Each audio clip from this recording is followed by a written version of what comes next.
All right, let's move on to the co-main event of the evening. The fight of the night, by the way. Petr and Cory Sandhagen. Holy fucking shit. Fight of the year contender. Oh, absolutely. And completely lived up to the hype. Yes. You know, we always talk about how Petr is a slow starter. It takes him some time to get the timing, the rhythm down. And when you're dealing with Cory Sandhagen, who's long and lengthy and he leads with that jab a lot, it's really hard to get that timing. You know, Petr lost in my judges. Okay, we'll talk about the judges too, because that shit was wild. Yeah. I don't know how they scored that 4-1. That's egregious. Yeah, that's crazy. 3-2, I'm fine with. I think Petr definitely could have squeaked that out, and I think he probably did in that 5th round. But 4-1, come on, guys. Could you be more obvious for the home crowd? I mean, goodness. Did anyone see 4-1? Did you? No. Can you even make a case for 4-1? No. No, you cannot. No, so, let's break it down round by round, really, because that's how you have to do it. If Sandhagen 1-2. Yep. Jan 3-4. 5th is a fucking...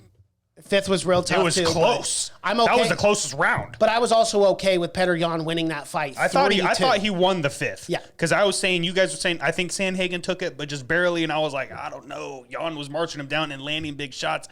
It was so close. I don't even remember the numbers in that 5th round, but it had to have been razor thin. I wouldn't have been shocked if that was a draw because of how close of a fight that 5th round was. Yeah. It was insane. But yeah, 4-1. Yeah, 4-1 is absolute shit. I don't know how you could even like show your face if you're a judge.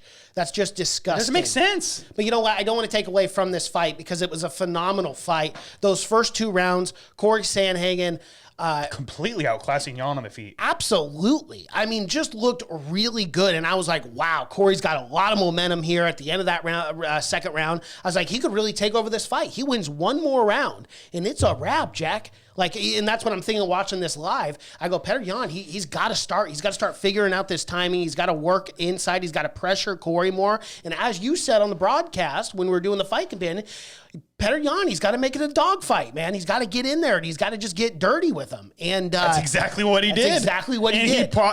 He picked up the pressure. He's like, okay, I got 5-round cardio. You know, the first 2 rounds, I kind of was pretty conservative, and he was getting outstruck because of the conservativeness. When he got inside, just started putting the pressure on him, keeping him going backwards. Yes, he was still getting hit with stuff, obviously, but he knew he might have to eat 1 or 2 to land his big power shots, and he was stunning Sandhagen multiple times in that 3rd and especially the 4th there. Credit to both these men's chin for eating the shots they did in that fight. Oh, yeah. And here's the thing. Petr too.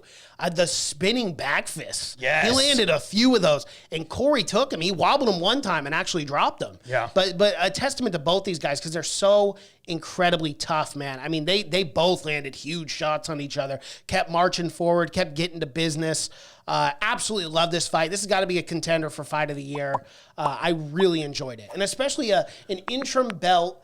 Obviously, bantamweight belt, you know, with so much controversy surrounding this. And then to add this fight to all that controversy only makes this division actually better. And like, you know, Aljamain Sterling was watching that fight going, oh man, please Cory win, please Cory win, please Cory win.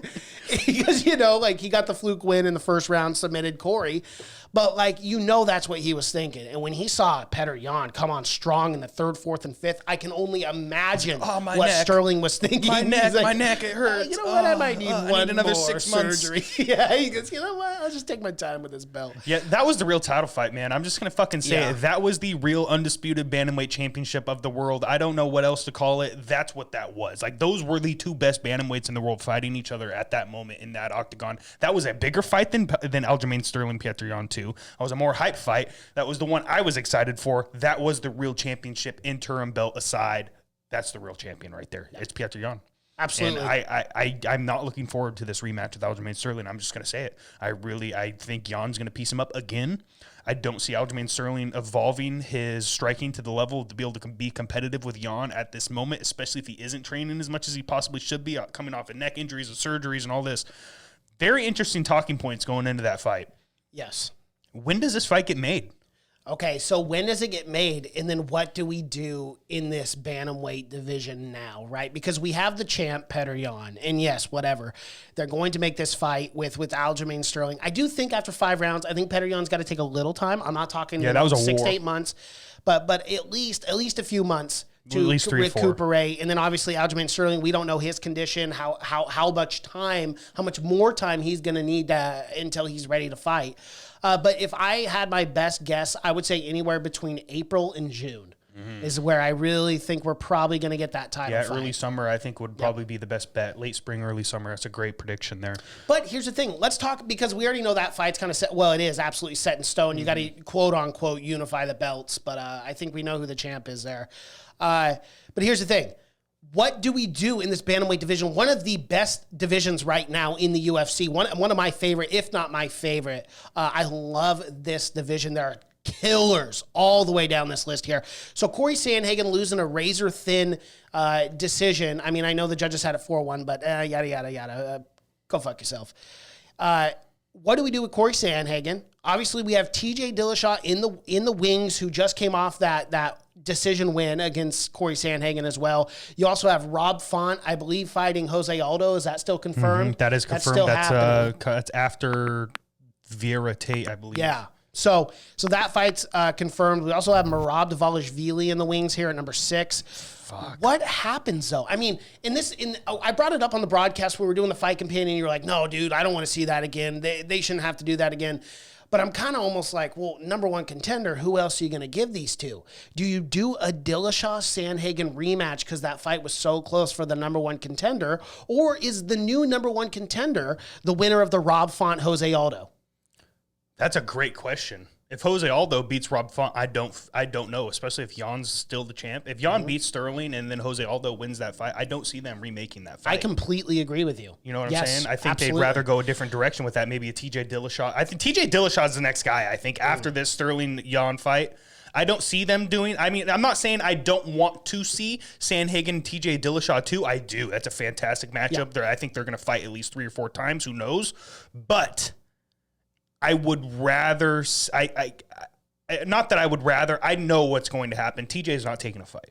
He's going to wait for this championship fight. He wanted that beforehand. He knew that Aljamain Sterling was going to throw a wrench in this division and regardless win that fight. He knew he had time, so that's why he took the surgery. So I really want to see if TJ Dillashaw can beat a Petr Yan, because that's the fight, in my opinion, is TJ Dillashaw, Petr Yan. Oh man, I'd be ecstatic for that fight. And TJ Dillashaw, we also have to look at the business side of things with the UFC. As per usual, it's about making money at the end of the day.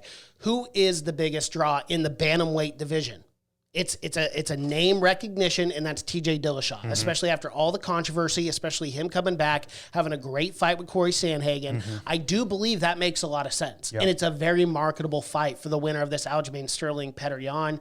TJ, coming off the surgery, getting healthy, takes on the winner of that fight, which we all know will be Petr Yan.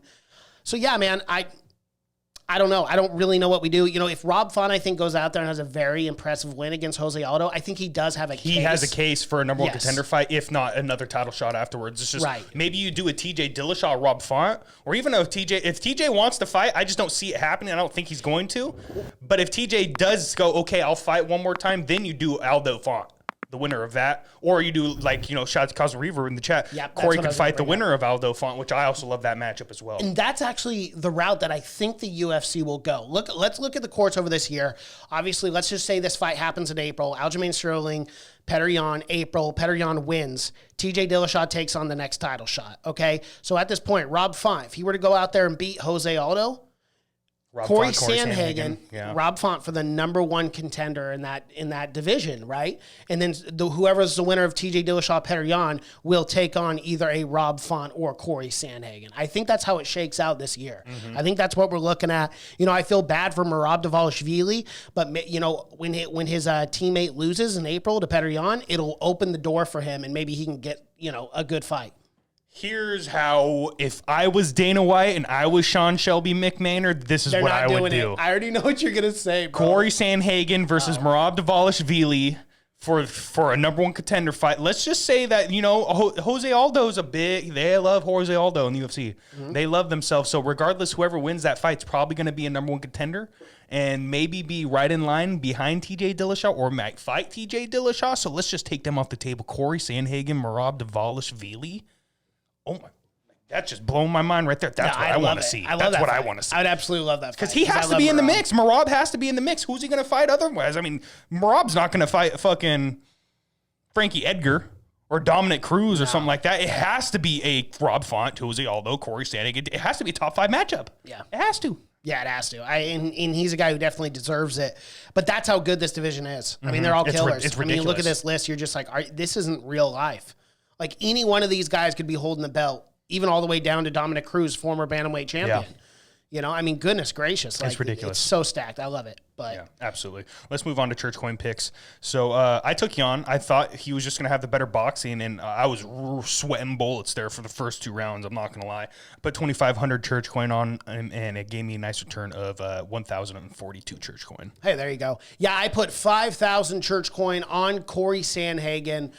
You know, I really like the length. I like his unorthodox striking and how he's always switching positions. I thought that would be a real challenge for Petr Yan. I came to be right majority of the time, but Petr Yan, again, turning it up late in those rounds to do enough to win on the judges' scorecard, and that's why we call him the champion of the bantamweights, is because he was able to do that, able to figure out Cory Sandhagen's timing, and again, a great fight, but I did lose 5,000 Church Coin.